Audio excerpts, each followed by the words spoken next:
Barón de Montesquieu. Es uno de los padres de la Revolución Francesa junto con Diderot o Voltaire. También fue precursor de los estudios jurídicos o sociológicos. Fue una de las mentes brillantes de la Ilustración. Su centro de estudio era básicamente las costumbres, las leyes y la forma de gobierno de los distintos pueblos y nacionalidades de la tierra. Fue un pensador muy crítico y así evidencia, por ejemplo, su libro Cartas persas. Recurso estilístico usado hasta hoy en día, el coeficiente de extrañeza. ¿Qué es este coeficiente de extrañeza?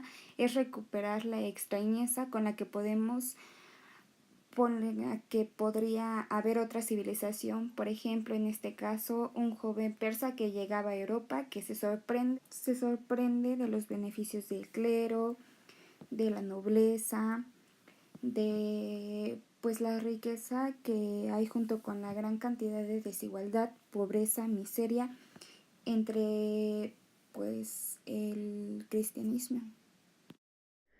Este es un recurso que, por ejemplo, se utiliza en los viajes de Gulliver, o hoy en día hay una metáfora por internet que plantea lo mismo que pensaría, por ejemplo, de una civilización alienígena o extraterrestre si llegara a nuestro mundo.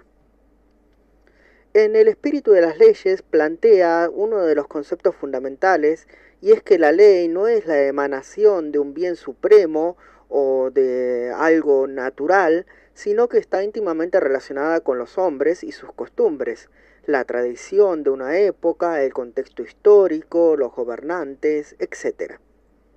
¿Cuáles hubieran sido las leyes de Occidente, por ejemplo, si Alejandro Magno no hubiera helenizado el mundo conocido?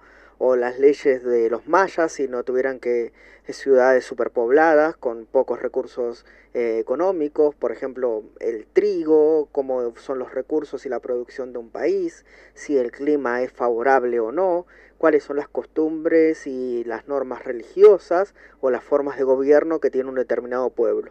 Todo este contexto hacen a las leyes de una determinada nacionalidad.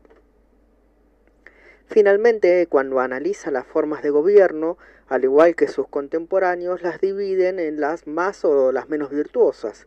Las más virtuosas son las formas republicanas, entre ellas está la aristocracia cuando el gobierno lo ejercen unos pocos, o la democracia cuando el gobierno lo ejercen todos. Pero en todo caso, la república siempre está caracterizada por la igualdad y por el amor a la patria. En cambio, la monarquía es el gobierno de una sola persona y puede ser con dos fines, para el bien común o el bien del pueblo, o el bien del déspota como persona o de sus allegados, la nobleza, que es la forma más corrompida de gobierno.